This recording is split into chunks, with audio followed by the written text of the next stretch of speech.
Lunch. You are looking live. Live at lunch. Live at lunch with Ott and Hanny on 104.5 ESPN, Baton Rouge. What the hell's going on out here? Now, here's Jimmy Ott and Charles Hannegriff. For some reason or another, you sound a little taller on radio. Is it live? Is it live? Is it live? Is it live? From Thin Bomb, Sushi Burrito, Poke Ramen, right here next to Rouse's, Burbank at Lee. Welcome to the Wednesday edition, Live at Lunch, 104.5 ESPN, Baton Rouge. Charles Hannegriff, Jimmy Ott. Max Gotro going to join us via the phone line. He's going to be out the next few days, taking a little vacation time. But Randy McKay will be with us today. Scott Rabelais is at SEC Media Days. And, of course, Wes Reynolds will be with us in hour number 2. The Open Championship, the final major of the golf season, starts, I think they tee off at 12:35 our time tonight. Broderick Harrington really? with the 12:35. 6:35, huh? Yeah. Wow. Yeah, that's the tee times that I saw this morning. So stay up late or get up early, whatever it is, your schedule. If you want to watch a little bit of the Open here. We got a lot to get to. LSU baseball really filling up with, frankly, the money that they saved when Ethan Fry was drafted by the Astros. And Fry was a guy that they really wanted to hang on to. They made him a nice offer. It was a completely legitimate offer. He was going to play in the outfield. He was going to hit in the middle or at the top of the order. And the Astros just came strong, man. As bluntly as I can put it, this freed up some money that they had earmarked for him. And they have been very active here in the last 24 hours. The latest to make it official here in the last hour is right-handed pitcher Cooper Moore from Kansas, a 6'1", 200-pound right-hander. Last season, his numbers, he pitched 88 and two-thirds innings, had 85 strikeouts, and only 19 walks. The one-loss record was 7-3. He started out as kind of a midweek guy for the first 2 weeks of the season. Then he got hurt and missed about 3 weeks. But when he came back, he was the Sunday guy for a week. Then he was the Saturday guy for a few weeks. And by the time they got to the conference portion of the schedule in the Big 12, he was the Friday night guy, and he was a Friday night guy from pretty much the beginning of April on. And the thing that jumps out about him is this guy was a workhorse. In no Big 12 start did he go less than 5 innings, and he went 8 full innings 4 different times in Big 12 play. And he went 7 innings 2 other times. So this is a guy in the era of everybody's got their thumb on the pitch count scale. He was able to get through 8 innings 4 different times and never throw over 112 pitches. So, but even though he had a lot of, about a strikeout per inning, so a big ad for LSU here in the last hour. That was a really nice get for them. So you got to like what they have done. They have not sat on their hands with. How can I say this found money, if you will. They also got a commitment yesterday after we got off the air from Grand Canyon Slugger Zach York, who is a very big man. Hit .339 last year, 13 home runs and 10 doubles. Big boy. They list him at, you saw the picture, Jimmy, they list him at 6'2", 295. That's big for a baseball player. Yeah, and who weighs more than 295 that plays baseball? I'm trying to think if we've ever seen a 300. Like Big Dumper's about 250, 255. Alabama had a catch. Yeah. Alabama had a catcher named Jeremy What about Brown. Big Boy from Auburn when they went to he the was, World Series about 3 or 4 years ago, 5 maybe? I'm trying to remember his name. And I'm trying to – the Jeremy Brown was a catcher for Alabama that was probably about 275. Anyway. Alabama had more guys drafted than anybody. Did they really? I didn't even. I didn't even realize that stat till you just told me to it. And then of course Trent Caraway was the biggest name of the last day. Trent Callaway coming from after 2 seasons at Oregon State. He started 63 games at third base last year. He was the Corvallis Regional Most Outstanding Player in the tournament. Got the team, obviously they get to the World Series. 267, 12 homers, 47 runs batted in, and he hit 6 home runs in the postseason. He was also their leadoff hitter when they got to Omaha. So a very busy last 24 hours. Jay Johnson ended up with maybe more money than he thought. Newfound, I call it reallocation. Okay. Kind of a theme, huh? Yeah. Look at SEC football media days. They're talking about, it's kind of a big buzz, is LSU's their transfer portal budget, and you would have to say it was a reallocation of some money, some newfound money from Underwood, and also when he was committed for so long, it sparked them, and it was a shot across the bow. That Underwood thing, no question. I mean, they got everybody's attention. They had the number one transfer portal budget in the country, huh? They had the number one class. I think probably the budget. I've heard 1 and 2 as far as the ranking of the class, but I think they're number 1. Yeah, I think Brian Kelly hadn't shied away from it. He said, "Look, I put $1 million of my money up. Had to funnel it through TA." He said he's not putting up $1 million every year, though. I don't blame him. Yeah, I put up $1 million and then got out. There was a long article done about 2 months ago about what he had to do in the month of December, and basically he was fundraising. And, they said, "Did you think this is what you're going to do?" You go, "No, I didn't." Well, do it, or that's it. You go. A year removed from we're not buying players to, oh, yeah, and everybody has had to change their tune. That Mike Gundy was another good example this week. This is the first players we've ever bought at Oklahoma State. Okay. Yeah, last week, but anyway. Last week, yeah. Adapt or die. Yeah. Yes. Dabo's changed his tune, huh? Yeah. And, okay. Yeah, you have to. I mean, it's why the frustration remains with LSU's basketball coach. Because they're I'm sorry. The football coach is raising money. The women's basketball coach, who is way more famous than you, is raising money. The baseball coach, who's got 2 trophies, is raising money. I'm sorry. This needs to pick up. Now they're putting bad money behind. It just he's got an uphill battle now. Yeah. I mean, he's just got the program under him is marked as a loser, a big loser. And so they're having the players they're getting, the mediocre players, they're having to outbid a lot of people. Yeah. It's going to be a mild improvement from last year, but I mean reallocation of money, Charlie. I guess maybe newfound money with all the percentage that the high percentage that the baseball program got that they have an abundance of funds now. I wouldn't say it's an abundance of funds, but it's money. Sarcasm, yeah. But but we know that the private boosters, this is something that no program has at this level, So they're going to be able to. They're going to outspend anybody they want for the most part. Not every player, but overall, their player budget, their NIL player budget, should be higher than anybody else's. And you think winning another one kind of calm down the boosters? Or no, that just that may want to. People want to get behind a winner. Yeah, and if they get outbid, this is my thought, and this is across the board in the sports at LSU.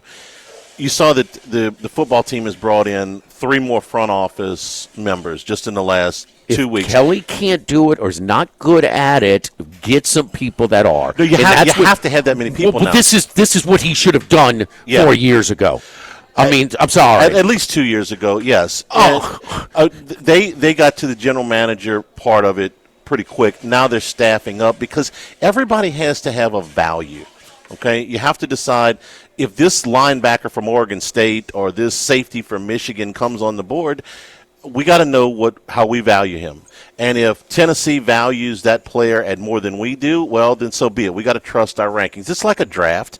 It's like free agency in pro football. The Saints may think more of, say, Justin Reed than the Chiefs did to sign him away. Mm-hmm. So if they get outbid, it's because they decided, hey, look, this is what we decide the player's worth, and No. then you get into the player evaluation. Are you evaluating players properly? Yes. Yeah, so Yes. The other thing, Instead of we want them or not, a yes or no as far as offering them. Yeah.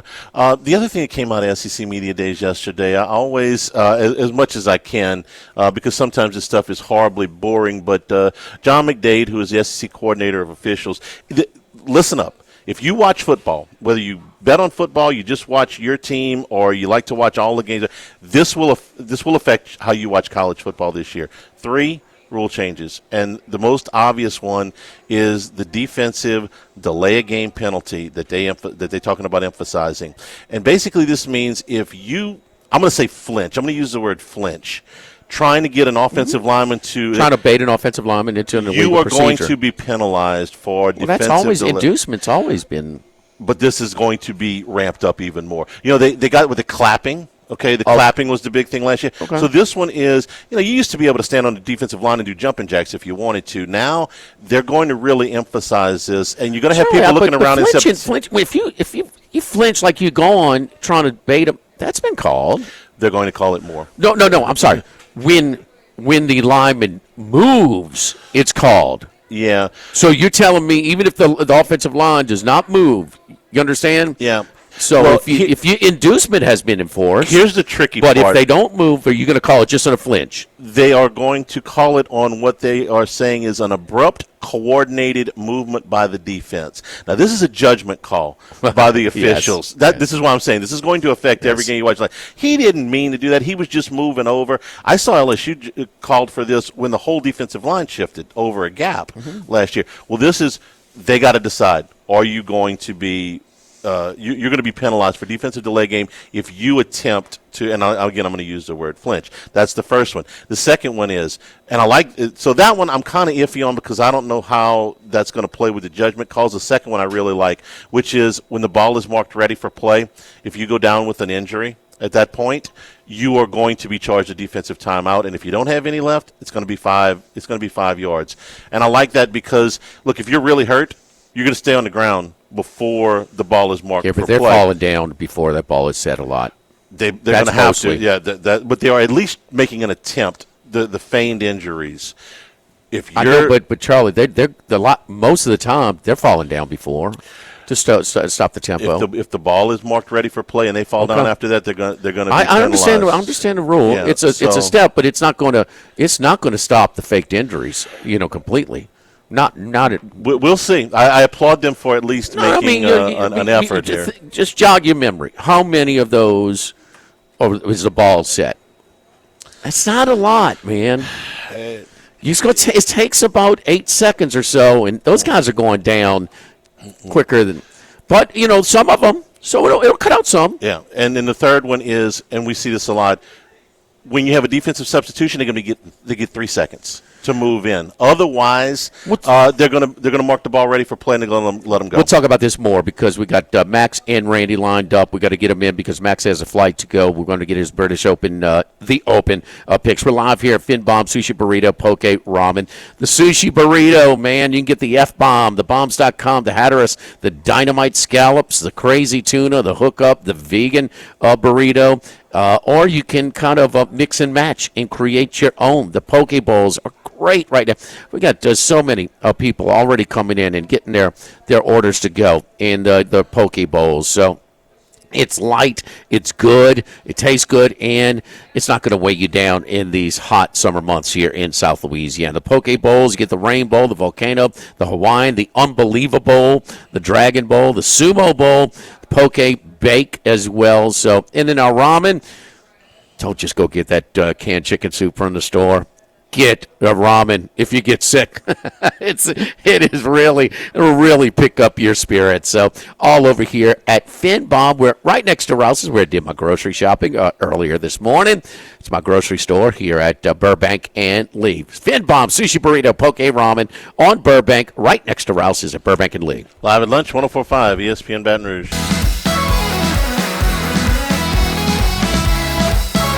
Live at lunch with Ott and Hanny from Fin Bomb, Sushi, Burrito, Poke, Ramen on 104.5 ESPN Baton Rouge. All right, the Open, British Open. Max is on his way to a golf trip out where else? In Arizona, of course. I don't know, Max, what you're going to do without your golfing partner. But me to calm you down, give you free reads, and everything else. So anyway, that's an exciting trip, man. I'm sure you'll. Have you played Scottsdale before? I've never played desert golf. I guess I played once in Vegas, but yeah, this will be a lot different. So a little bit different, I think, than links golf, I would say. But I thought he was going to Ireland. No, he's not going to Ireland. He's not going to Ireland. All right, Max, let's get to it. Who are we looking at here? Yes, the Royal Portrush this week played only 6 years ago, 2019. Shane Lowry won here. It's a quick turnaround on the Open Rota, but there's a lot of fans that can attend here, so it's just the operation is very well done here. That's why they've come back so quickly after a long layoff. It hadn't been in Northern Ireland in quite some time, but we'll see. It's an interesting course in that it's very links styled, or it is a links course. Let's be clear on that, but it's not Scottish links in that there's a little bit less shots that are available around the green. So I think these are smaller greens. They're not massive greens, double greens like you see at St. Andrews per se. But there are these runoff areas. It's a little bit harder around the green. So I think it's a second shot golf course, in my opinion. You've got to be able to hit your irons close on the greens. And then when you miss around the greens, you're going to have to be able to scramble your way out of it. Not as many bunkers, not as many pot bunkers as we traditionally see in an Open Championship. But I think it favors a hitter that is extremely good with their irons and then can clean up around the greens when they miss. Xander Schauffele is the defending champion, and I'm going to roll with him again this week at a good number, 25-1. He's someone who has yet to win this season, but he's made every single cut. He's trending in the right direction. He's had a lot of top 25 finishes in his last 9 starts, and he was lights out on approach last week at the Scottish Open, led the field by far with his iron play, finished 8th place. I think he's trending in the right direction. He showed he can do it last year. He won 2 majors. Maybe he breaks through and wins a 3rd this year. So Xander Schauffele, 25-1, I think is a great value to start off the card. Robert McIntyre, 45-1, a Scottish player who did not play very well last week in his defense of the Scottish Open title. He was very upset about it, but he also talked a little bit in the post-game press conference or, in the media room about how certain golfers can only win here because of lower ball flights and because of lower spin rates. When you get up in the wind, when you spin it a lot, it's out of control. And he talked about how a lot of the field, they only play links golf one time in the year. So why would they have their game sort of set up for the 1 week of the year where this fits? Well, his game certainly fits Scottish links. He's won, as I mentioned, last year at the Scottish Open, but he was 2nd place the year before.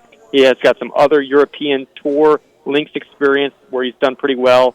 And he hasn't won yet this year, but he did finish runner-up at the U.S. Open. He's got a lot of top 20 finishes as of late. So Robert McIntyre, 45-1, makes a lot of sense. Although he's in maybe this slightly worse wave. We always look at weather waves in the Open Championship, and it looks like the Thursday a.m., Friday p.m. wave will be the slight advantage. The wind's supposed to die down as the day goes on Friday. So McIntyre is not one of those guys, but most of my picks this week are. One of the guys who is Matt Fitzpatrick, 55-1, who goes off tomorrow morning. Fitzpatrick is trending in the right direction after a bit of a struggle to start the season. A European player, English player, makes a lot of sense. Finished 4th last week. He was a super popular pick at the Scottish Open. I'm sure he'll be super popular this week. I imagine he'll end up being one of the consensus picks this week. But he's got 2 consecutive top 10 finishes. He's got a run of top 25 finishes lately. So it makes a lot of sense. He's won on a Dunhill Links course, or Dunhill Links Championship back in 2023. That's the European version of just a link style test. They play St. Andrews one of the days. So he's shown that he can do it on link style, and his putter has really gotten hot. It always can get hot, but his whole game is rounded into form. So really like Fitzpatrick at 55-1. Russell Henley, 65-1, an American player who doesn't have a ton of great links track record, but he did finish last year in a pretty good spot at the Open Championship. Let me see if I can pull up. I think he finished 5th. He was somewhere in the top 10. Yes, he finished 5th place at the Open Championship. It's his first top 10 at an Open in his career, but he's someone who hits the ball pretty low, lower spin rate, doesn't hit the ball long, but I don't think that's going to be totally penalizing like it is at St. Andrews and some of the other courses in the Rota where you have to hit it far to succeed. He's got 3 consecutive top 10 finishes, including at the U.S. Open. finished runner-up at the Travelers. So really like Russell Henley's game. If he can keep it low, stay out of the weather, like him at 65-1. And then a couple long shots. I'm actually going to leave a little bit of room for one more addition based on the weather. You can always get somebody live. I think this is a great in-game type of tournament. But Hideki Matsuyama is 100-1. He's won a major. He's got an okay track record on links. I just don't get how someone of this pedigree could be 100-1. He's probably a top 20 player still right now in the world. His approach play numbers have been exceptional as of late. He's always a great player around the greens with a short game, can scramble his butt off. Hideki Matsuyama maybe breaks through with his second win. 100-1 I think is a great value on Hideki, and he does get the better waves. And then one more, Jason Day, 100-1, a traditionally great links player, absolutely outstanding. Even will come in with not great form and will pop off here. He's got a second-place finish 2 years ago at the Open, 13th last year. He's a great all-around player, tremendous around the greens. Aussies tend to play a little bit more and win traditionally. He grows up on a course like this. Aussies, the sand belt, they call it in Australia, plays a little bit similar to links golf, and I think that's going to translate again this week. He's been putting very well, finished fourth at the Travelers this month, or I guess it was last month in June, but just a couple weeks ago. So really like Jason Day. His form is good. His links record is even better. So Jason Day, 100-1 rounds out my card. I thought you were going to go, well, you went with one sort of in-form Euro in Fitzpatrick, and I thought he was going to win last week, but you did not choose. I'm surprised you didn't go with another in-form Euro, and that's Victor Hovland. Yeah, Hovland, the question I really have with him, his approach play has been outstanding. I was on him last week. He had a chance a little bit on the back nine on Sunday at the Scottish, made a big number. That's kind of been the problem. He's got a couple of big numbers in him. It reminds me a little bit of Oberg at the moment. He'll just drop in a double or triple out of nowhere. Yeah. The question I have for Hovland, and he doesn't have the best weather wave. He's paired with Oberg and Jordan Spieth, which is going to be an incredible pairing to watch. But his around the green game is where I question it. He's always been a weak chipper of the golf ball, and I think that could be exposed a little bit more at this golf course as compared to other open courses because the greens are raised a little bit more. They're higher above the ground. It's going to make for more of a challenge around the greens, and so that's why I ended up – he was a late scratch, but Victor Hovland, I understand the case for him. I think he'll be a pretty popular pick this week, but I just don't think his chipping is quite good enough to break through at this specific open venue. All right, Max. At what point is the weather supposed to change in this round? You the weather guy. You say there's an advantage here. At what point in the round do you think? I don't see a massive advantage tomorrow for the first round. It looks like it's going to be at its worst in the middle of the day, which kind of levels things out. There is no split tees, so everyone's just going off as it is. You know, all day long, people are going off the first tee. So there could be a slight wave to advantage towards anyone who goes off really early or really, really late tomorrow. But specifically, it's Friday when you look at it. The wind is supposed to be high. Not a ton of rain on Friday. It looks like there will be some spotty showers all throughout the tournament, which you expect in the Open Championship. But it's that the wind completely dies off in the later afternoon on Friday. That's going to be a chance to get some birdies, scoring opportunities on Friday. So I think the fact that you have one little hiatus from the wind on Friday afternoon does favor that AM/PM wave. You want him to miss his flight, asking him a weather question? You know he's going to go on forever. I mean, come on. Got what I needed. Jason Day off early on day one, so late on day two. Yeah. The Thursday AM, Friday PM group, no doubt. One thing about Hideki, Max, if he's in position, he's not afraid to win. We talk about these the golfers, and it's all the sports, but I think it's even more pronounced in golf. Man, they're better in the chase than they are in the protect mode. And you talked about Schauffele has not missed a cut. 4, to my knowledge, have not missed a cut. Of course, Scheffler. And then is it Leishman or Leishman? And then and McCarty, and that's it. It's to my knowledge. Leishman's on live, so I'm not going to really give him benefit. Gotcha. Okay, so 3, 1 of 3. Yeah, with McCarty.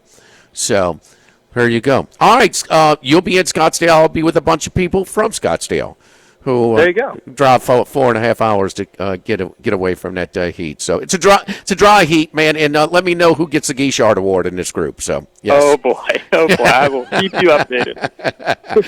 And safe travels, Max. I know you'll enjoy it, man. Have fun. Thanks, guys. Appreciate it. All right, so Xander McIntyre. McIntyre was he was the defending champ of the Scottish Open going into this one, and so he kind of flattened out. So he's got him back here. Matt Fitzpatrick, I thought he was going to win on this past week in the Scottish Open, and then we got Hideki Matsuyama, Russell Henley, and Jason Day. Wes Reynolds at 12:15. The consensus golf report and the picks for the British Open at 12:30 later today. Don't forget our friends at Legacy Title, Chad Reynolds and Legacy Title for all of your real estate closings. 296-0060. Our great team at Legacy Title, long-standing team at Legacy Title. Ashley Donald, Mariana Haynes, Adrian Galata, Michael Platt, Natalie, and Bradford Smith. Buying, building, refinancing. Nobody chooses but you. Choose Chad Reynolds and Legacy Title 296-0060. Live at Finbaum, live at lunch, 104.5 ESPN Baton Rouge.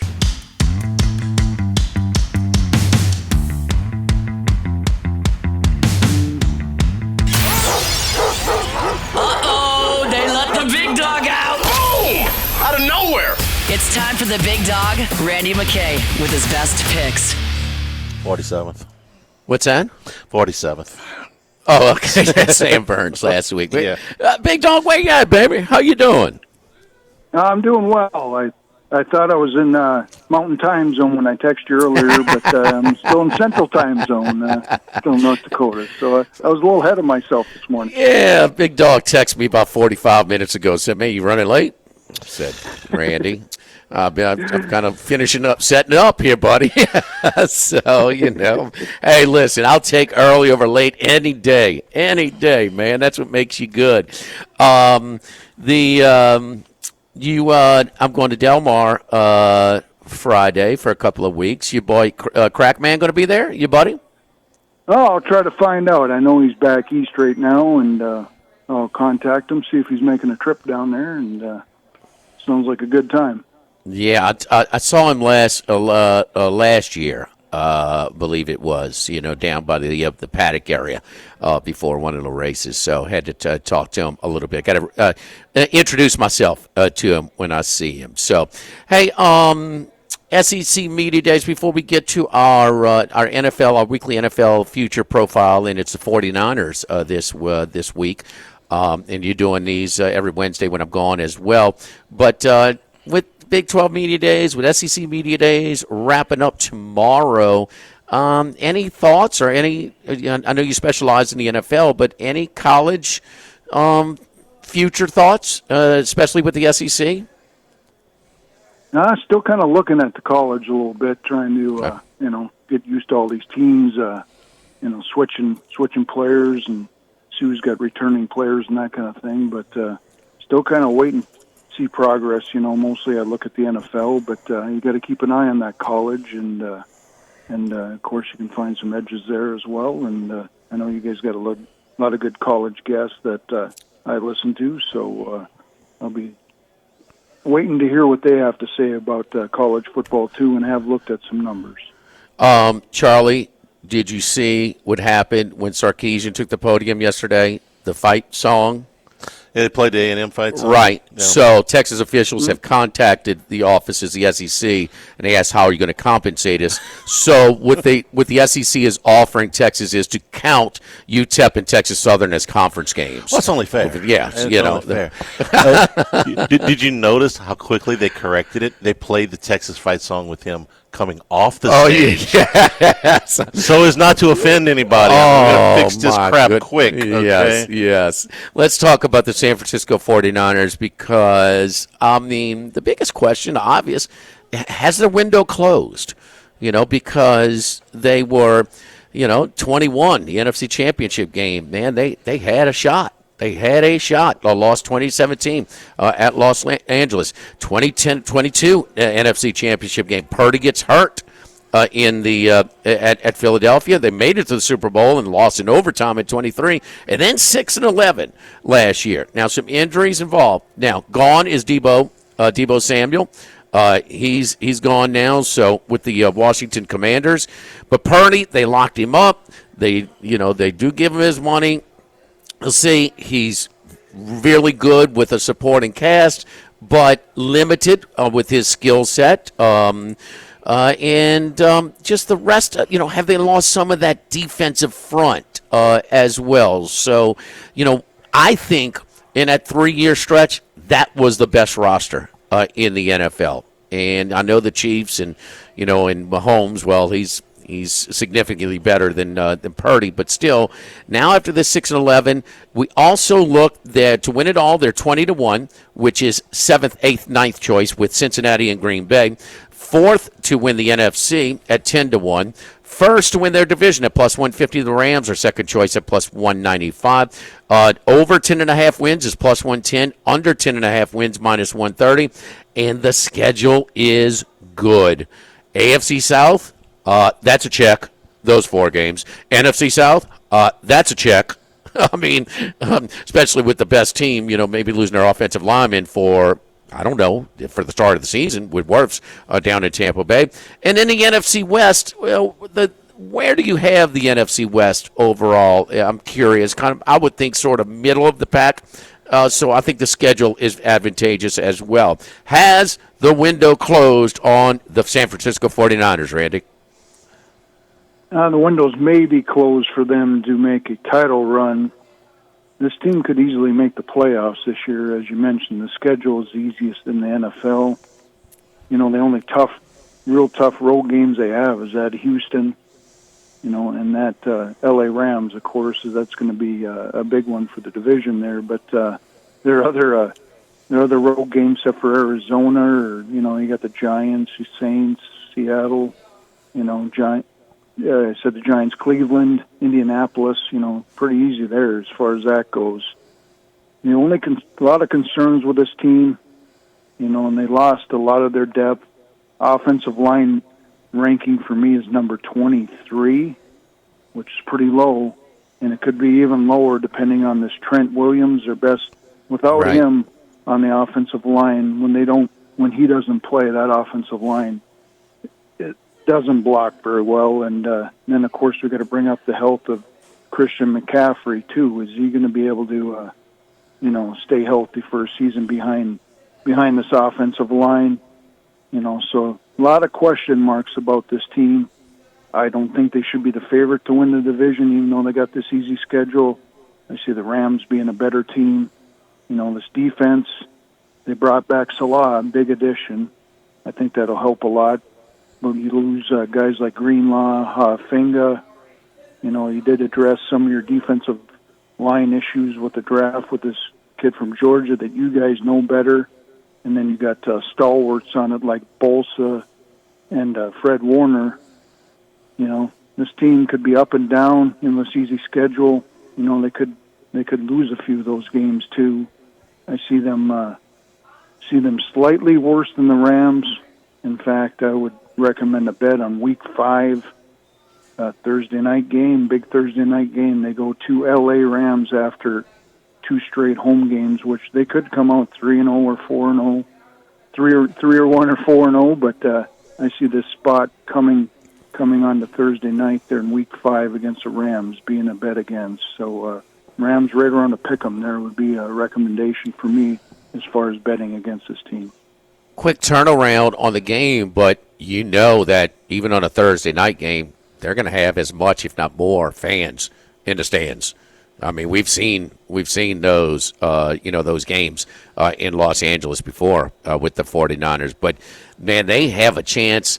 You're right. Some of the opener. What is that line right now? About a pick 'em at Seattle is the opening week, Randy. Yeah, I got slightly favored mention on mine. I didn't look at all the opening weeks coming into this, but I got them slightly favored on the road, and then they're about 5.5, 6-point favorites at New Orleans. So you get 2 pretty easy games, and then Arizona and Jacksonville at home before that Rams game. So we'll see how this team starts out. But I'm focusing on the away games because they're going to be favored on all the home games. I mean, I'll be surprised if they're not favored in every one of their home games. I mean, who is it? The Rams is the toughest one, and if they're playing at Los Angeles, that's a pick. On that Thursday night game. I mean, at Houston, I think they are. If Tampa Bay is 4-2 or 3-3. Tampa Bay with that long curve. Tampa Bay would maybe a slight favorite, but under a field goal. I mean, at Houston, under a field goal? Maybe at a field goal. That would be Houston probably a small favorite in my book. The biggest underdog they'll be is a field goal all season, Charlie. Yeah, this will change as the wins and losses, the results come in over the course of the season. But still, there's a lot of things I like about this team. First of all, they addressed a lot of the defensive stuff. The first 5 picks in the draft were all defensive, all on the defensive side of the ball.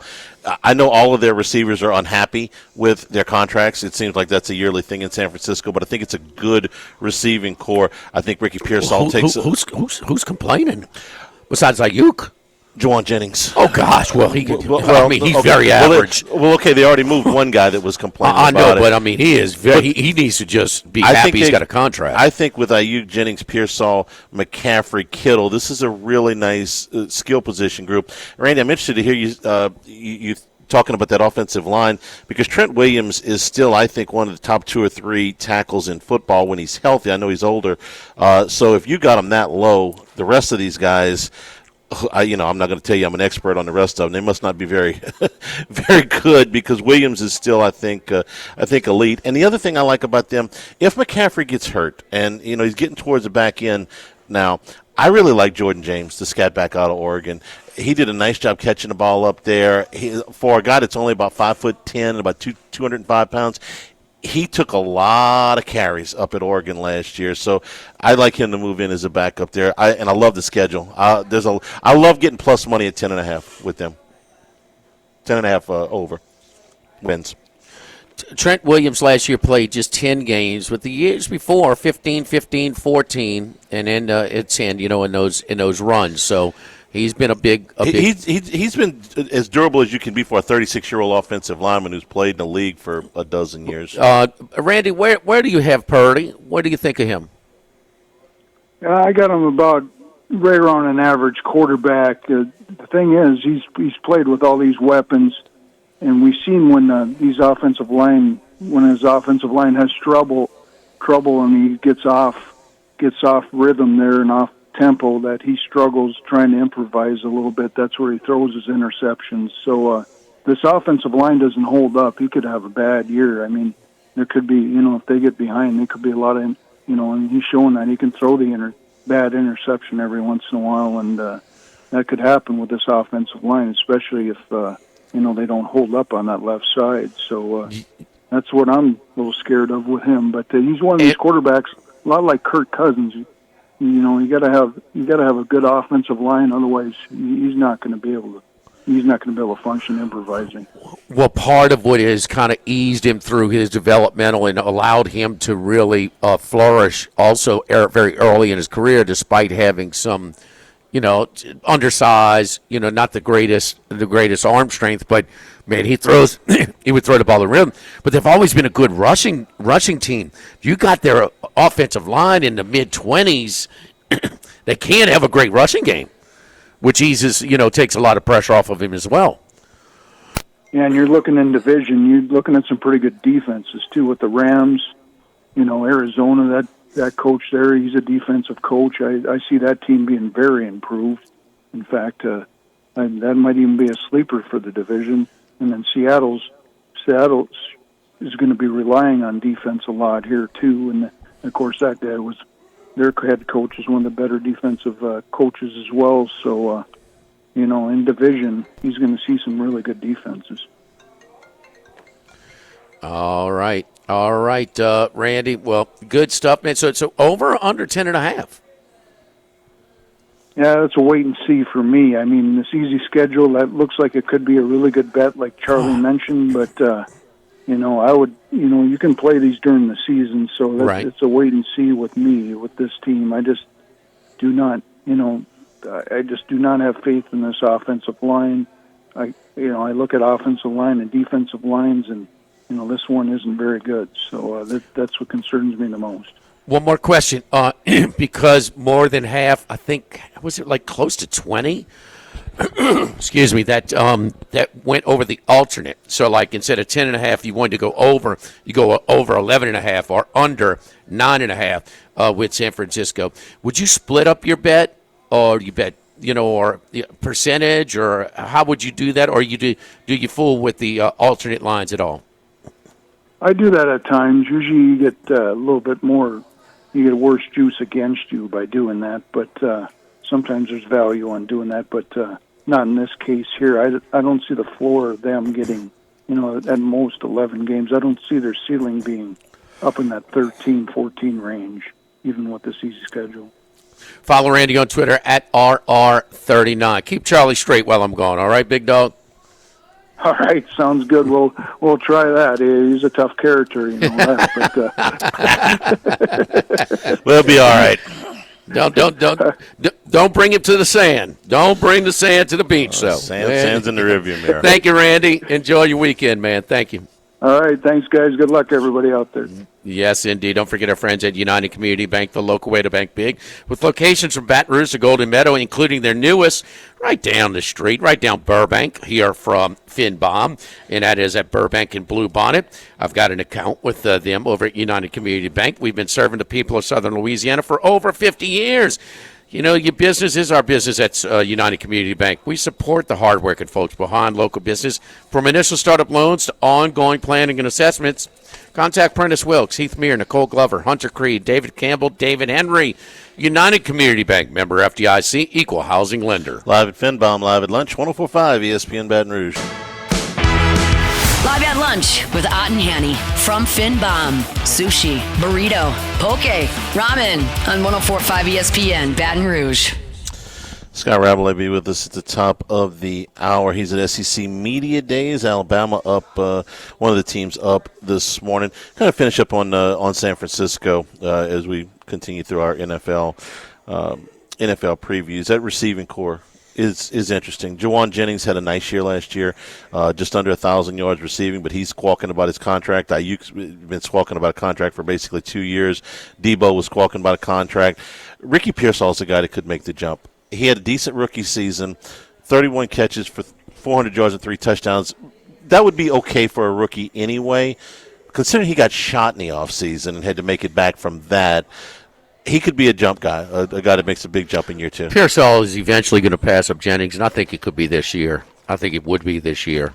Jennings has he has a hard time separating, and like you said, Pearsall and rookie receivers. It's a learning curve. I mean, the production usually doesn't come immediately for most of the receivers, the rookie receivers. So I agree with that. They just seem a little bit more. They're once a time they had that, the big defensive lineman from the Colts as well, and they had these guys, and they had these linebackers and safeties. It just the amount of impact star type of guys. I mean, they can't afford McCaffrey to go down. They can't afford Williams to go down. So their roster is more vulnerable this year. I want to see Mikael Williams on the other side of Nick Bosa.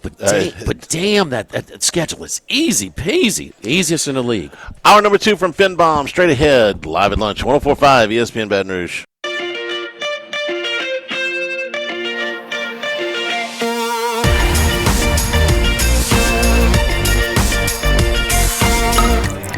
Enjoying the finer things in life is his forte. Let's bring in Scott Rabelais from The Advocate. If he's enjoying the finer things in life, he's not in downtown Atlanta. He's in the ATL. Scotty, what's going on, man? Better go north. Man, downtown Atlanta is a little wild these days. Well, and of course, we're here. We had the Beyonce concert, we had WWE, you got the All-Star game, and the Media Days. There's a lot going on in the ATL. It has been a hot topic over there. There's no shortage of stuff to do. Did Sankey say if they're going to limit the overtimes, they're just going to have a slugging contest? Huh? Yeah. It's funny you should mention. Yes, that is the new rule. Yeah. You know what I thought of as soon as they started doing that last night? Bud Selig with his hands out. Oh, of course. Of course. The tie game and the All-Star game years ago. Scott, before Charlie gets going, real quick, with the new enforcement of the defensive delay of game, once the ball is set, has anybody speculated the percentage of injuries that were faked after the ball was set? Because I think it'd be I'm just guessing about 25 to 33. I think most of them, these guys are faking injuries before the ball is set. But anyway, has there been any speculation by some of the media on that? Not that I've heard, but I think you're not that anyone's talking about it around me, but I think your number is pretty accurate. I mean, to say the third, you might be a little conservative. It's a good rule. I mean, this is something that we don't want to see become international soccer, which I do love. But I mean, the flops are ridiculous, and these things are ridiculous, and no one wants to see it. And I think it's a rule that everyone welcomes, but it's enough of a problem that they decided to make this change for this year, and I think it's a good decision, sure. Yeah, I like the rule. I like the fact that the commissioner came out last year and made a solid statement in public that basically knocked this crap off, and that's exactly what they. Yeah, you saw that coming. You saw this rule coming. When you said that. Good. That rule I like. NCAA or SEC? I thought it was NCAA, but the SEC officials are definitely talking about the emphasizing. But you're talking about Sankey did. But I would think. Scott, but that's a good question. I thought it was an NCAA rule. This is a new NCAA rule. Okay. Yeah. Let's real quick on the other two. The defensive delay a game with the abrupt movement. I think this is going to catch a lot of people when they're watching games in September going, wait a minute, this is new. If the officials are tasked with a judgment call on what an abrupt movement is, I think this rule is going to take some getting used to, Scott. I think Kirby's got a point here when he said, look, if we want to talk about what an abrupt move is on the defensive line before snap, we can sit here all day and argue that. You heard McDade yesterday. What do you think? Yeah, I think it's kind of in the vein, if I may say, kind of in the vein of, what is targeting and what's not. It's not. I'm not saying it's the same level of, obviously one a violent action, especially violent action, and something you can injure someone. I'm not as much a fan of that one because it's because of the judgment call involved, and I think one man's abrupt move is another man's legal move. So yeah. I'm not as much a fan of that one. No. I wasn't a big fan of it last year either when they were calling the clapping for delay a game. So right. we'll soldier through that one. The third one I did like, which is they're going to give defenses 3 seconds to make substitutions. I can remember a number of times last year where the umpire is going and gets between the center and the quarterback and says you have to give the defense time to move, time to substitute. And what they found is that the defenses are lollygagging so much with this that their play clock is running out on the offense because the defense is not reacting fast enough. They're going to give them 3 seconds this year. If you don't get your defensive personnel on the field in 3 seconds, the umpire is going to get out of the way, and the offense is free to snap the ball. This one may be the most impactful of all early on. Yes, and obviously they're still very mindful of length of games. McDade showed a graphic thing. Length of games has kind of plateaued, maybe gone up a little bit last year. Year over year, it's hard to tell from one year to the next. But, there's something that's still concerned about. Still well above 3 hours. I think it was 3:21 last year.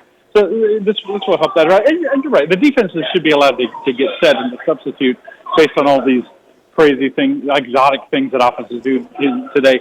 But it doesn't need to be the point of slowing down the game or creating a delay. And if they're in the interest of fair play to the offense and the length of games, which we all agree is too long, I think that's a good rule as well. Scott, watching and listening from here, if I had to describe LSU's contingent in 3 words, it would be embrace the expectations. What did you take from Brian Kelly and company on Monday? Well, I think it's been the whole thing for LSU this offseason. They're like, they got to improve the roster. They feel like they have improved the roster. You got to improve the coaching staff. You got to improve the front office personnel. This is something I wrote about on Monday. That to support you, help you get the constant feed of talent that you obviously have to have in college athletics because of the turnover. Yeah, they've embraced it. Like say what you want about Brian Kelly, and say what you want what you think about expectations for LSU this season, but they're not backing down on any of it. And this is a team. The more I go through media days and see the teams that LSU is going to play, the more that I think, well, it's a lot of games that could go either way. This season, where they are very good enough to make the playoff, and I think if you made me guess, I think they will be. But there's a lot of games too where you could say they wind up 8-5 because it just didn't go their way for whatever reason, and that includes a game like Florida's up there right now. A game with the Florida Gators. Boy, if LSU loses to Clemson, what an enormous game that becomes in week 3.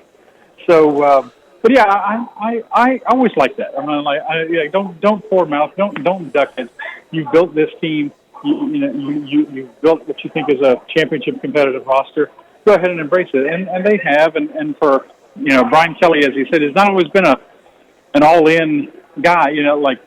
Saying they're all in, but they all or nothing. But they've taken that attitude this year. Will change. A change in how they're approaching the Clemson game, right? Talking about the 1-0 and putting the Clemson paw prints all over the weight room and the locker room and stuff like that. Might as well change things because things haven't quite been what you want them to be the first 3 years under coach. Yeah, the psychological portion of it. Charlie better get him this year. I mean, who's going to be quarterback next year? Tyler Shug? Next year's quarterback may not be on this year's roster. Is this transfer portal budget going to be annual? Probably not. Maybe not. Was Ole Miss's annual this year? No. It wasn't. You better get it done this year. This is the year. Alabama was up this morning, Scott. I got to see just a little bit of this before we started with the show. They project to start Ty Simpson at quarterback. Anything interesting from DeBoer and company this morning? Not a whole lot. Alabama. They talked to, and just kind of. I went from player to player and listening to DeBoer. They. It's kind of funny, Charlie. How do I put this? It walks like Alabama. It talks like Alabama, but it's the same Alabama without Nick Saban. I just can't get past that. Do they still have talented players? Yes. Is DeBoer a good coach? I definitely think so. But you don't have that mystique. You just don't. And no one's afraid of Caleb DeBoer. No one's afraid of. They're quite as afraid of Alabama as they were. Now, that's it. LSU's got to go there. It's going to be a tough game in November, as it always is.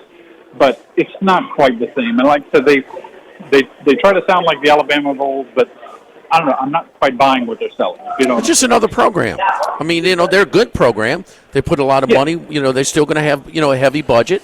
They're going to be one of the top, football budgets in the country. They're recruiting very well right now, but that roster in that stat is not what it was. I mean, that was. It's a mistake because the damn roster was so damn tough. Yeah. And so they can beat a Georgia, but they can lose to Vandy and a pitiful Oklahoma team for their standards. This is an easy comparison to make, but we're all old enough to remember this. They strike me right now as the Ray Perkins, Bill Curry Alabama teams that followed Bear Bryant. But they were good from 83 to, say, 90. They were good, but they weren't. How many Alabama teams have come into Tiger Stadium and beaten LSU the way they did? So they're capable, but it's not week in and week out. No. So you just don't know what you get there. And they have the problems of the common, of the other programs, So they're back to the pack. They're good. They're going to be good. They're going to have a budget. They're going to recruit pretty good, but no, not where they were. Scott, Oklahoma's – go ahead. I'm sorry, go ahead. Yeah, just Auburn was here yesterday, and they were talking about Auburn. They're kind of picked to be a middle-of-the-pack team, but Alabama goes there this year, and there's a lot of people I talk to that, I think Auburn's going to win that Iron Bowl this year. So that's a game where the Auburn's not great, but they're thinking they could beat Alabama. Auburn has beaten or given much tougher Alabama teams all they can handle. And at worse that Auburn place. teams. Yes. And how much we know Auburn's going to be improved? How much, Scott? I've got a shameless plug here in a way, but I write for Athlon Magazine. I'm holding their preseason magazine. They picked them 11th in the league. So, improved somewhat, but they got a great receiver core.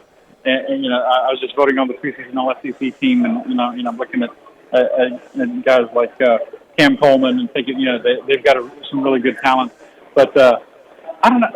it just doesn't seem like it was anything that's just knocking your socks off by Auburn. Again, Hugh Freeze talks about how they're improved and everything, and he likes the roster and everything, but Hugh Freeze has always struck me as kind of a televangelist who coaches football. So I don't know if I'm buying what he's selling. Has he lost his touch on offense? He was an excellent offensive coach, Charlie. A lot of the concepts that they were doing 10 years ago, the rest of college football is caught up to. It reminds me a little bit of Chip Kelly.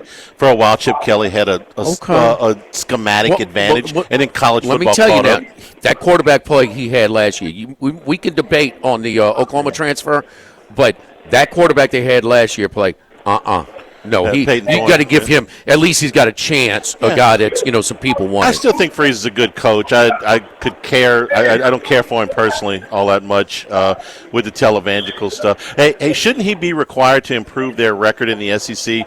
One game for every stroke he takes off his handicap.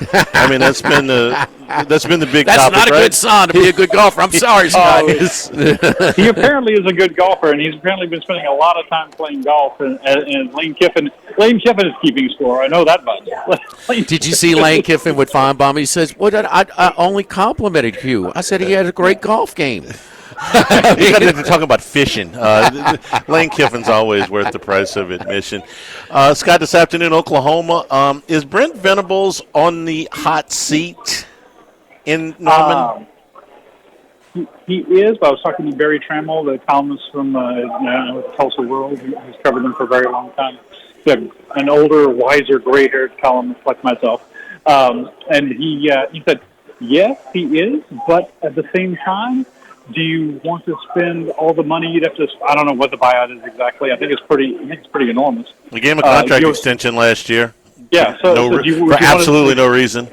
Would you want to spend that money on a buyout, or do you want to spend the money on trying to attract more players and give him?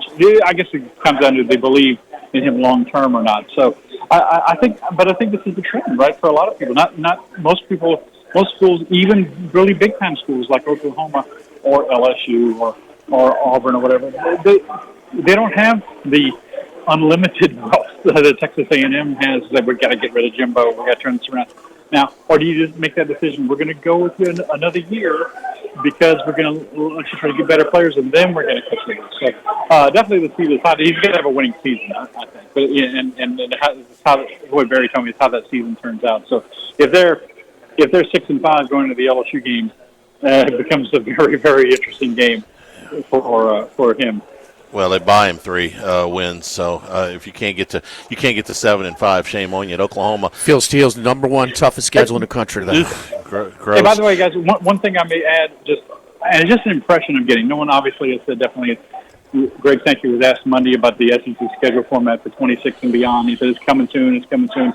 It's kind of like a political promise, I think. But until we see it, but I'm getting more of the impression that they're going to stick with 8 games. I thought for a long time the LSU people want 9 games. There are a lot of schools that want 9, but you have people like Shane Beamer saying, "Hey, we already played 9, 10, games of SEC caliber. We're going to play Clemson, and this year they're playing Virginia Tech, for example." So more and more, I'm thinking they're going to stick with 8. Another bridge 2-year deal, then, huh? Well, perhaps. Sankey didn't say that in those words. What he did say was that they might create a schedule format that has some built-in look-ins, a la the college football playoff format. And as they talk about look-ins, like, okay, here's the format we have. Here's who you're playing, and here's who's your permanent opponent, and stuff like that. But we're going to take a look X number of years down the road and see if we like this. So that was a new concept that I haven't heard before in terms of SEC schedule. They got to tell ESPN how many teams are in the playoffs moving forward before they know what the committee is going to do as far as non-conference strength of schedule. So it's a heck of a thing that they're trying to do here. I think that getting the money, they're going to have to turn down some money to not go to 9 games unless the playoffs come up with a format that fixes that. And none of that has happened yet. Scott, safe travels back, man. We appreciate it as always. We'll talk to you next week. All right, guys. Thank you. Yeah. Charlie, I'm looking for a lock after that Anisimova egg that I dropped. But you're taking that one hard, man. Oh, it's embarrassing, man. But the new defensive what do you call it? A pre-snap penalty for the I don't know, legal procedure. The judgment call. Charlie, judgment calls on rules that are long as day, like targeting, interference, and holding, personal fouls are inconsistent. New judgment calls, this should be all over the board. In the enforcement, all over the board. You're going to get from game to game, week to week. There's going to be no consistency. The first week, you're going to be in the sports book, obviously. On the first, yes. I want you to get just kind of document in your head the reactions you get from this from people that don't know the rule. And what is the signal? I guess it's a delay game. So you're going to do delay game defense? Yeah, okay. On a defense. So get ready for that one. Well, don't forget about friends over at Go Chevrolet in Laplace, and then Go Chrysler Dodge Jeep Ram in Plaquemine. The Go Automotive Group, my buddy Lee Carney and the great team over there. Man, the Silverado trucks, the Colorado trucks are outstanding. How about the SUVs? Ultra popular Tahoes and Suburbans. I got the Trailblazers, the Blazers, the Traverse Equinoxes as well. Some of our cars like the Corvette, Camaro, and Malibu. We've got electric vehicles as well. Take the short drive over to Laplace like I did, and I don't just talk about the vehicles from Go Chevrolet. I drive a Chevy Tahoe that I got from Lee Carney over at Go Chevrolet. My buddy Lee, go check him out over at Go Chevrolet in Laplace. Live at FinBomb, live at lunch, 104.5 ESPN Baton Rouge.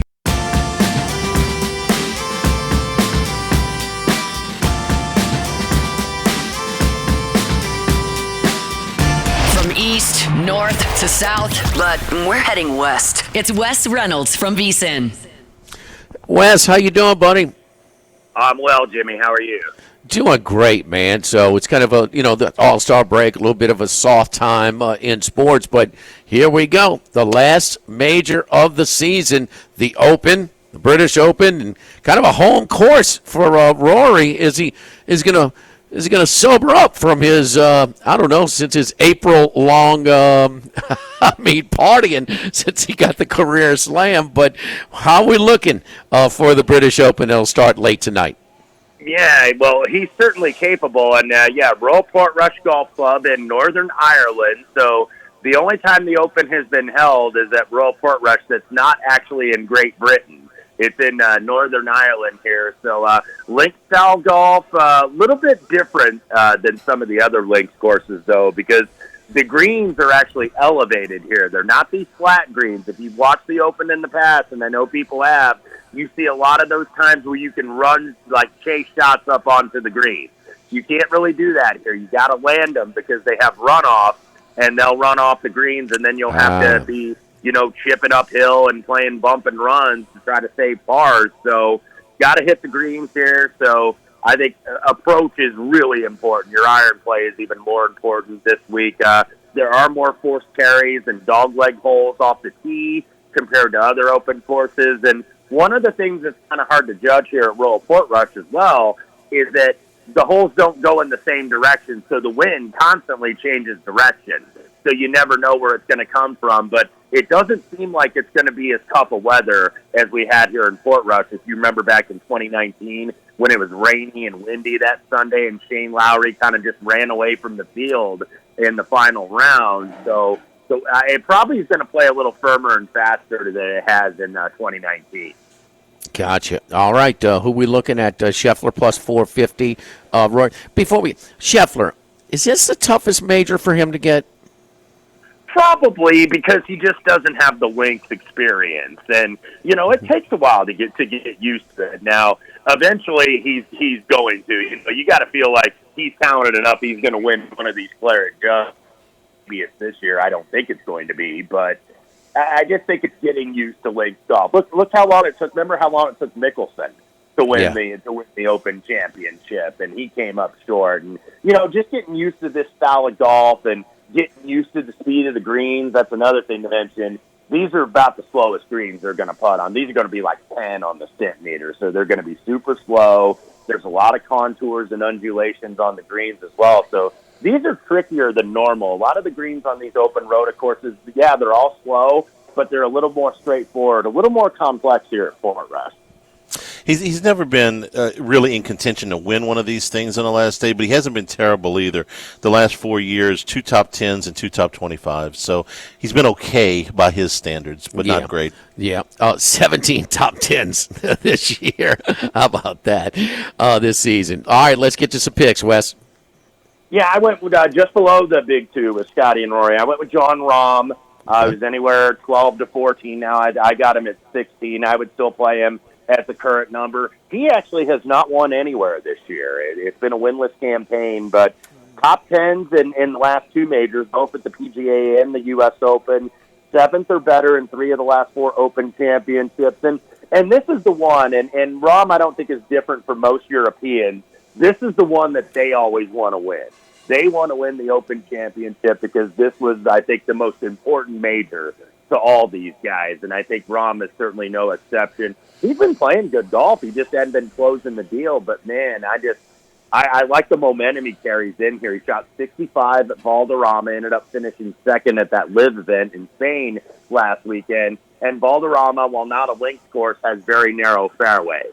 So that's a tough course to shoot around at 65 on. That's one of the tougher courses that anybody plays in pro golf. So John Rahm right there. Also Victor Hovland, who did miss the cut at Troon last year, but has never been worse than 13th in the Open. First time at Royal Portrush, but he's gone well on these Harry Colt designs before. Look at his form at Wentworth in England where he's got a couple fifths. The around the green game is always kind of seen as his weakness, right? But he was second around the green at the U.S. Open, just couldn't hit a good wedge on Sunday, and that's why he fell just short of Spawn to win that U.S. Open. He was also ninth in scrambling last week. So Victor Hovland, 30-ish to 1.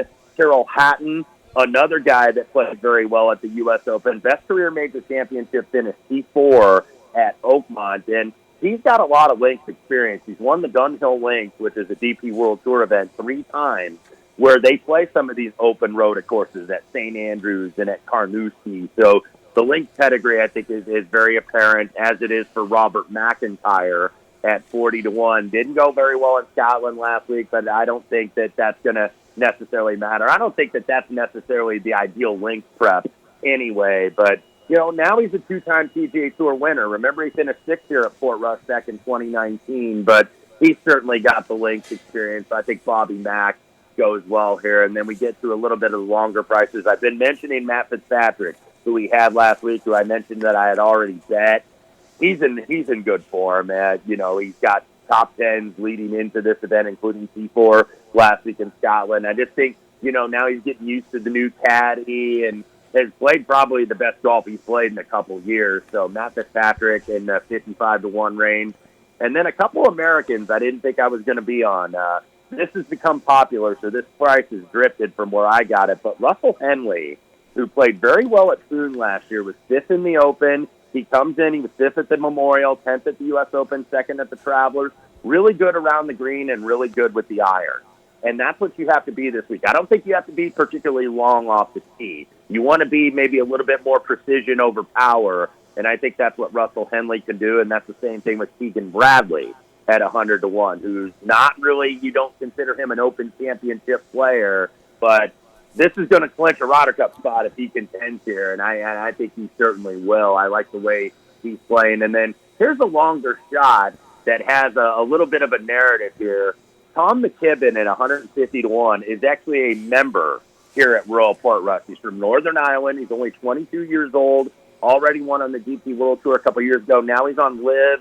He's one of John Rahm's teammates, actually, in the team competition there on LIV. 4th last weekend at Valderrama. He's got actually 2 top 5 in his last 2 LIV events, 6 top 7s worldwide this year. So a big price for a guy that I think could get off to a really good start. Because McKibben, by the way, is in the first group off the tee, 6:35 Eastern time. So that might be somebody you want to look at for first-round leader, because you would think the wind is going to be the calmest in the earliest tee time.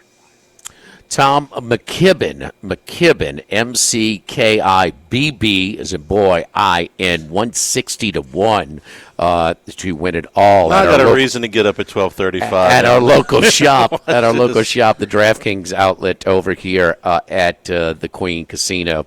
Very good, Wes. A lot media days, SEC media days in Atlanta, 4-day event. A lot of coach speak, but anything that you've picked up or kind of sparked your interest that may help shape some of these future opinions that you have in this league? Not really. I mean, Lane Kiffin, of course, was Lane Kiffin, and he was having his little fun, as he always does at SEC Media Day. But, you know, getting into a lot of stuff, we have the Mountain West out here down at Circa this week, and we're having 10 Media Day out here in Vegas next week, actually. So, excited about that. That's what I've been kind of delving into, writing for our betting guide that'll come out in early August. So, been getting into the Big Ten, so I'm going to rely on you guys for a lot of the SEC. What is maybe a bounce back year for the Southeastern Conference after they had to share the spotlight with also rans like my Indiana Hoosiers in the Big Ten. Man, Sankey's kicking and screaming, boy, when he hits the podium. So, man, and listen, I'm sorry, but I mean. The SMU thing, I mean, they had a light schedule, man. So, but, you know, I'm not big about the automatic qualifiers either. I like having the Big 12, all those games mean something, and giving those people, giving those teams and those fan bases some hope to get one. I mean, 11 qualify. At-large spots will be more than enough for a 16-team playoff. Follow Wes on Twitter at WesReynolds1. Thank you, Wes. Good luck in the British Open this weekend. You bet, fellas. Thanks for having me. All right. Don't forget our friends at Total Maintenance. One of South Louisiana's oldest and largest AC and heating companies since 1980. It's hot. It is very hot. So if it breaks down, something is just not cooling properly, call 480-1000. 480-1000. Service today, every day means same-day service. You'll never sleep hot with you call Total Maintenance at 480-1000. Call today, get service today. We're a factory-authorized dealer for Carrier, American Standard, Dakin, and Rheem products at Total Maintenance. We're authorized dealer for Generac and Cummings generators. Now is the time. We're right on the cusp of storm season, so now's the time to get those generators installed. And we're covering both Metro Baton Rouge and New Orleans areas, but not compromised in either because we have completely different staffs and offices for both. Breaks down. Call our friends who support the show, 480-1000. 480-1000, Total Maintenance. We've got a unanimous, and we've got 4 more consensus picks, common picks that we have for our contributors for the British Open. Dana Brown's consensus golf report for the British Open when we return. Live at Finbom, live at lunch, 104.5 ESPN Baton Rouge.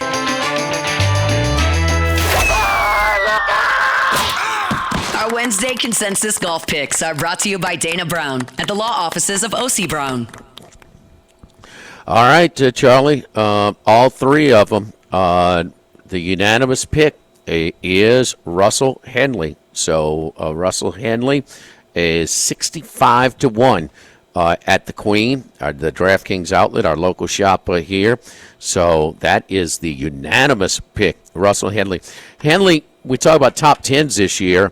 5 different golfers have reached double-digit top 10 finishes this season. Scheffler 17, Rory 14, and then 3. Henley, Fleetwood, and Griffin have 10 top 10 finishes. So Russell Henley has had a very good season. He had 65 to 1. Hello. Let's get it going. The other consensus picks, common picks, are Victor Hovland.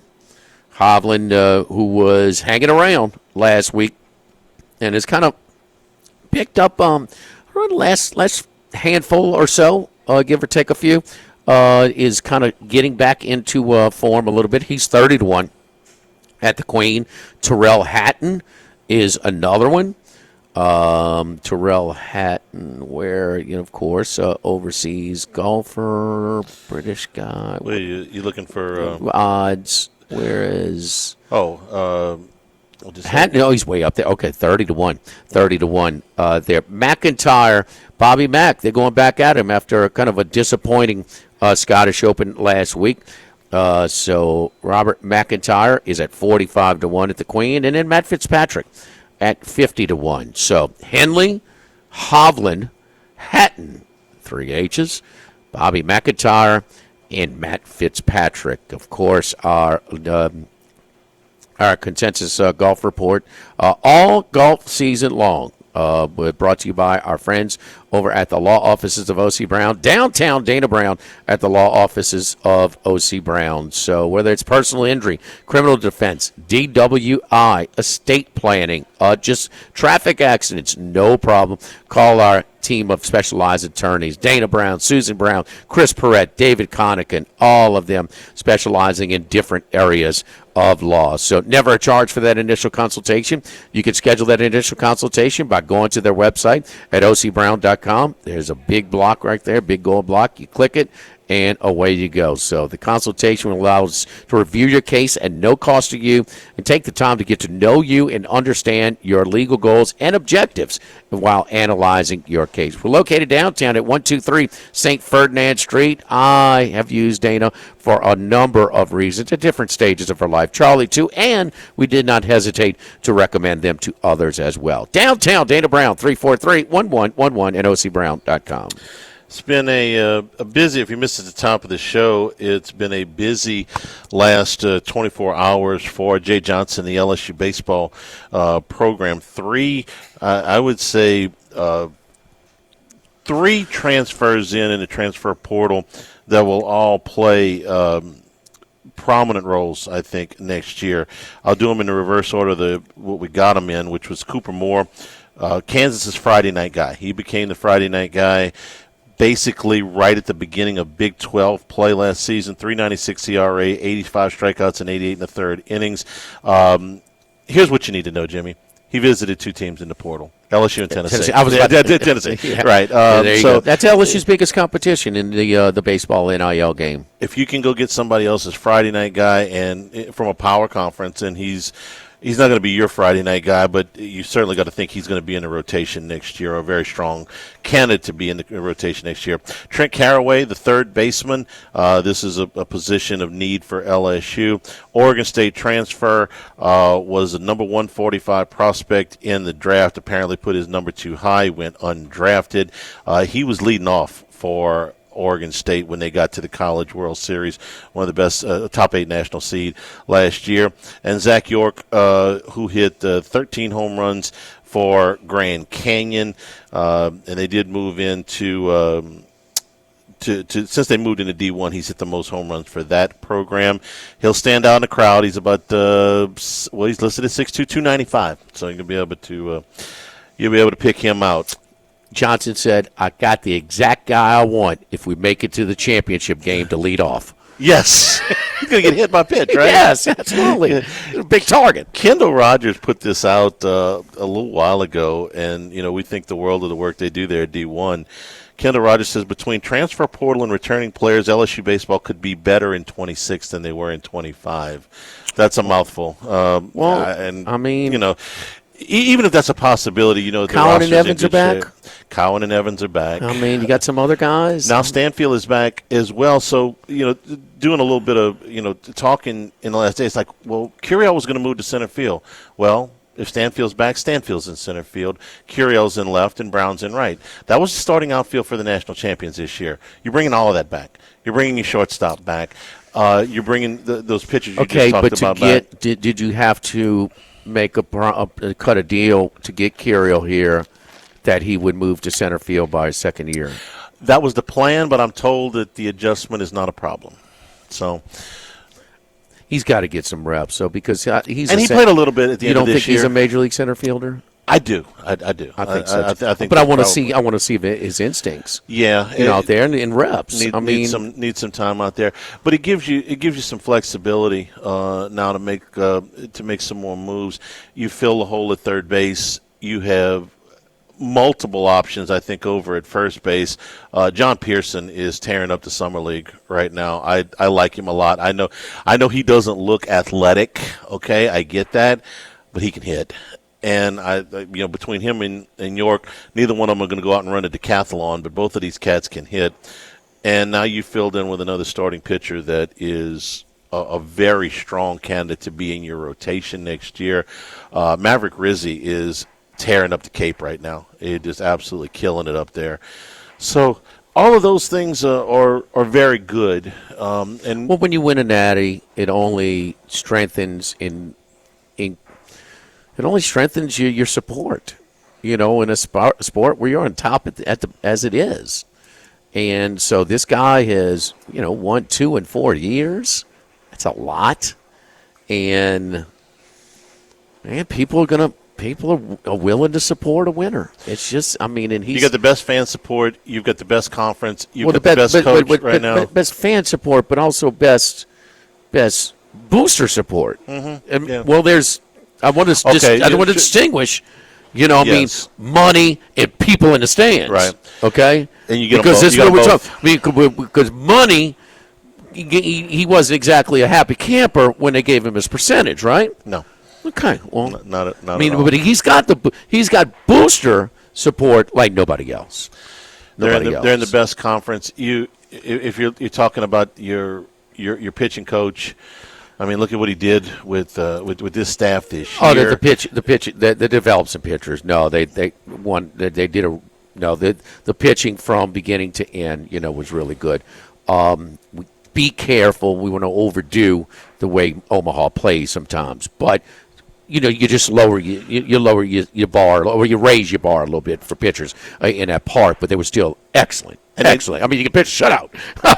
One of the games. The staff led the nation in strikeouts 2 years running. So that'll take in the Southeastern Conference. It's important. Yeah. No, this is a tough with all league. the hitters' parts. It's a tough league to pitch in. Yeah. And with that horrible non-conference schedule, though, you can't look for them to schedule any tougher with the results. It worked out. You got everything you wanted. Because you could make a case that if they started slow in conference play, that they just weren't tuned up. They weren't pushed by some of the non-conference competition. But one caveat, he wanted to schedule a little tougher. There's some teams backed out on it. They opened with Missouri last year, a historically bad team in the league. So it allowed them to get up to the non-conference. Yeah, I know. You're saying that if your non-conference schedule is softer, you start slow in the conference. It was a soft non-conference schedule last year, but they got to start with Missouri. Got them off to a good start. To your point earlier in the show, while you comparing, this guy working, and that's been one of the things that, there's a lot of these boosters were put in place for Skip. When Skip worked them, he built it, and so they're kind of hanging around.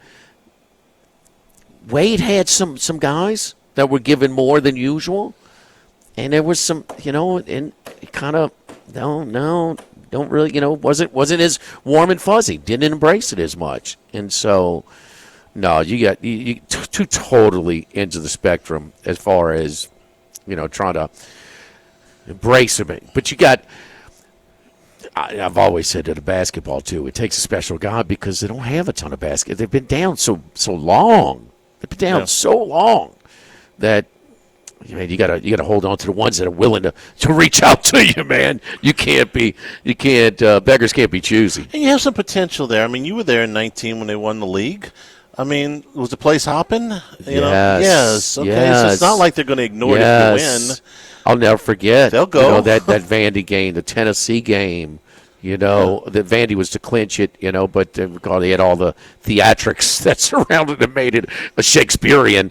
But the place was popping. Yeah. And Will was far from a perfect coach. It's some of it, I didn't think they created enough with an offensive system. Just asking Tremont to beat his guy was sort of their offense sometimes, or Javante or Wadford, get him and let him sort of play point forward or whatever. But he got guys to buy into roles, and we were playing. And in March, every game was relevant.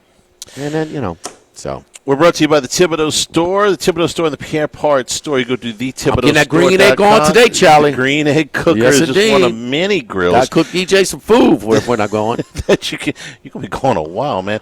I'm cooking a lot tonight, too. The selection of grills is second to none. You can go to the website, thethibodeaustore.com, or 900 St. Patrick Highway down in Thibodaux.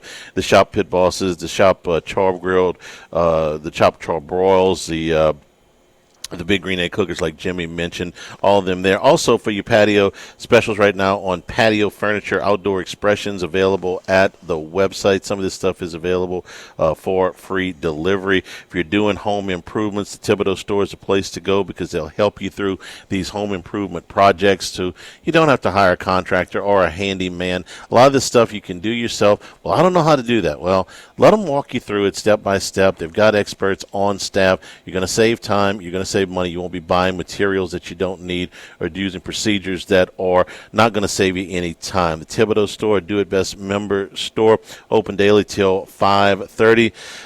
Get all your regular hardware store essentials as well. Hand tools, power tools, lots of gardening equipment, and fishing gear if you're heading down to the coast.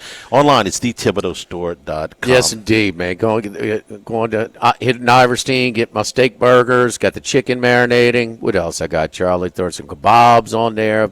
Loading him up. I'll be over there at 5 o'clock. Yes, indeed. Come on by. Bring a plate. Live at Finbaum, live at lunch, 104.5 ESPN Baton Rouge.